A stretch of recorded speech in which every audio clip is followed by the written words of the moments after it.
네, 안녕하세요. 자원순환사회경제연구소 홍수열 소장입니다.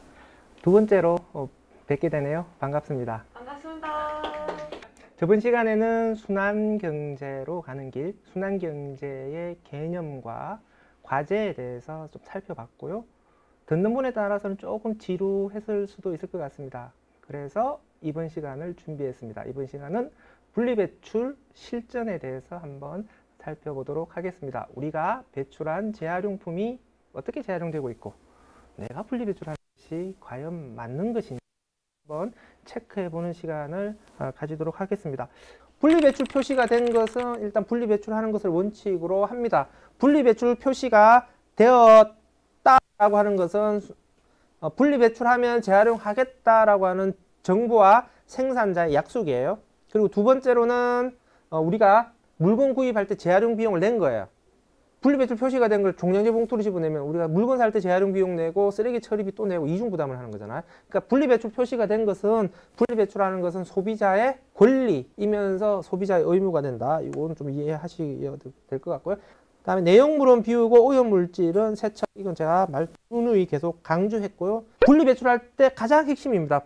배출자만이 할 수 있는 거예요. 아무도 못 해줘요. 깨끗하게 배출해야 되는 것은 배출자만이 할 수 있어요. 생산자도 못하고 재활용 사업자도 못합니다. 그래서 이거는 우리가 반드시 지켜줘야 될 것들이고요. 그 뭡니까? 참기름. 소주병에 참기름 담았으면 참기름을 아주 깨끗하게 세척하지 않는 한 이거 반환하면 보증금 못 돌려받아요. 다음에 우유팩을 어떻게 배출할 거냐? 펼침파, 접이파, 원형 보존파 이 세 가지 파들이 지금 서로 싸우고 있어요. 어느 게 맞느냐?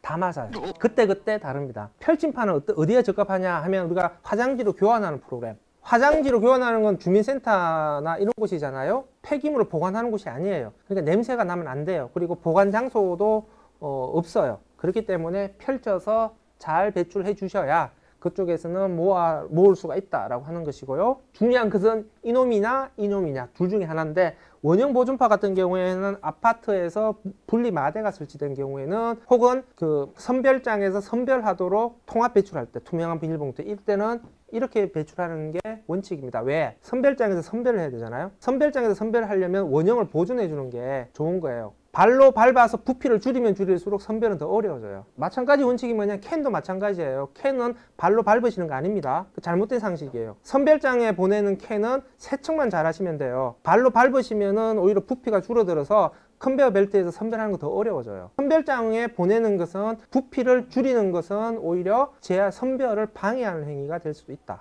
다음에 요구르트병 같은 경우에는 요 알루미늄 떼는 게 중요한 건 뭐냐면 이게 PS예요. PS는 물에 가라앉는다고 말씀드렸죠. PS는 물에 가라앉으니까 알루미늄도 가라앉잖아요. 우리가 알루미늄 마개를 안 떼면 재활용 공정에서 같이 가라앉아서 선별이 어렵다. 그래서 소비자가 반드시 알루미늄은 떼줘야 된다. 페트병 버릴 때 자 분리파, 합체파 아니면은 중간파. 일단은 이렇게 버리면 어떻게 문제가 되냐면 선별장에서 선별했을 때 압축할 때 압축이 안 돼요. 그런 문제가 발생하는데 이게 원칙이겠죠. 당연히 이게 원칙인데 페트병 마개는 요거는 비닐로 버리고 요거는 플라스틱으로 버리는데 마개는 부피가 너무 작아서 선별이 안 돼요. 그래서 마개만 따로 모으는 프로그램이 없으면 마개 재활용을 못하게 되는 문제가 발생합니다. 이게 원칙인데 요거는 마개를 재활용하는 프로그램이 있는 경우가 베스트다. 마개를 재활용하는 프로그램이 없는 경우에는 그냥 이렇게 버리는 것도 차선이 될 수 있다. 그러니까 이게 원칙인데 차선으로 요것도 생각해 볼 수 있다. 근데 요거는 뭐냐? 라벨만 비닐로 따로 버리고 마개는 뗀 다음에 발로 밟아서 부피를 줄인 다음에 다시 마개를 닫는 거예요. 그러면은 요거는 페트병 재활용하는 공정에서 무조건 물에 떠요. PE니까. 페트는 무조건 물에 깔아앉아요. 그러니까 재활용 공정에서 싹 분리가 되니까 페트병 재활용하는 공정에서 뜨는 놈, 깔아앉는 놈 따로따로 모으면 마개를 여기서 모아서 재활용을 할 수가 있는 거예요. 자, 근데 펌프 같은 경우에는요, 안에 여기 보면 스프링 들어가 있어요. 이게 파쇄하는데 칼날을 상하게 합니다. 따라서 펌프 마개는 반드시 뗀 다음에 종량제 봉투로 버리셔야 된다. 그 다음에 소주병의 마개. 소주병은 재사용해야 되기 때문에 마개를 닫아서 병을 보호해 줘야 돼요.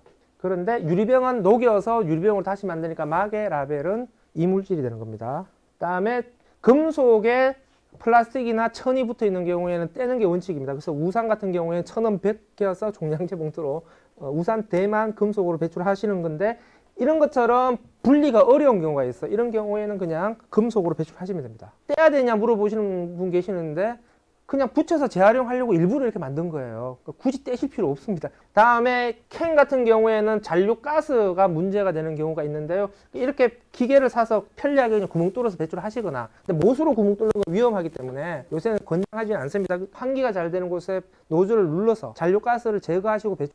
자, 분리 배출하면 안 되는 유리 제품들, 내열 유리 안 된다 그랬죠. 냄비 뚜껑, 크리스탈 안 됩니다. 다음에 믹서기 유리가 내열 유리인 경우도 있고 소다스키 유리인 경우도 있어. 근데 아무도 몰라요. 분리배출의 원칙, 아리까리하면은 쓰레기입니다. 우리는 분리배출 강박이 있어서 아리까리하면은 막 분리배출 다 해버리면 안 된다. 다음에 멜라민 수지, 안 녹는 플라스틱 쓰레기입니다. 멜라민 수지 이런 거 식기들 쓰레기로 버려요. 쓰레기. 압박 포장이라고 하는 건데 알약이나 껌 재활용 안 돼요 이거. 다음에 부피가 작은 플라스틱도 재활용이 된다고 하더라도 선별장에서 선별이 어려워요. 재활용하려면 따로 모아야 돼요. 완구류, 문구류 다 안 됩니다. 다음에 아이스팩 버릴 때는 안에 들어가 있는 젤 같은 게 플라스틱이에요. 절대 변기로 버리면 안 됩니다. 그러니까 통째로 쓰레기로 버리거나 아니면 젤 안에 있는 젤은 종량제 봉투에 버려야 돼요. 비닐만 비닐류로 버리거나 이렇게 하셔야 되고요. 다음에 친환경 아이스팩 같은 경우 안에는 들어가 있는 게 젤 같은 플라스틱이 아니라 물이에요. 그냥 순수 물입니다. 따라서 안에 물이 들어가 있으니까 내면이 뭐가 있겠어요? 당연히 비닐 코팅이 되어 있겠죠. 비닐 코팅 되어 있는 것은 종이 재활용이 안 된다 그랬잖아요. 그러니까 분리배출 표시가 잘못된 거예요. 이거 종량제 버리셔야 된다. 고무류도 재활용이 안 됩니다. 고무장갑 비닐로 버리면 안 돼요. 재활용 안 됩니다.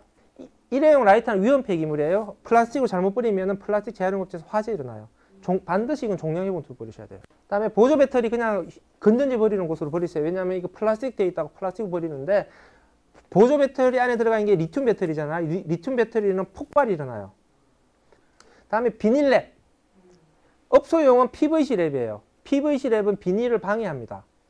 비닐 재활용을 방해해요. 그래서 PVC 랩은 종량제 봉투, 가정용 랩은 PE 재질이라서 분리배출 하셔도 되는데 세상 만사 너무 복잡하고 귀찮다. 그러면 랩은 그냥 재활용 안 되는 걸로 이렇게 그냥 정리를 하시는 게 차라리 낫습니다. 다음에 코팅된 종이류들 감자팁통 재활용 안 돼요. 분리배출 하시면 안 됩니다. 다 분리배출 하면 안 돼요 이거.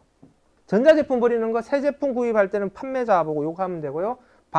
그냥 버릴 때는 방문수거를 이용하시면 됩니다. 1599-0903으로 전화하시면 되고, 부피가 작은 것들은 5개 이상 모여야 신청이 가능한데 그냥 혼자서 5개 모으려고 하지 마시고 이웃과 힘을 합쳐서 5개만 만들면 됩니다.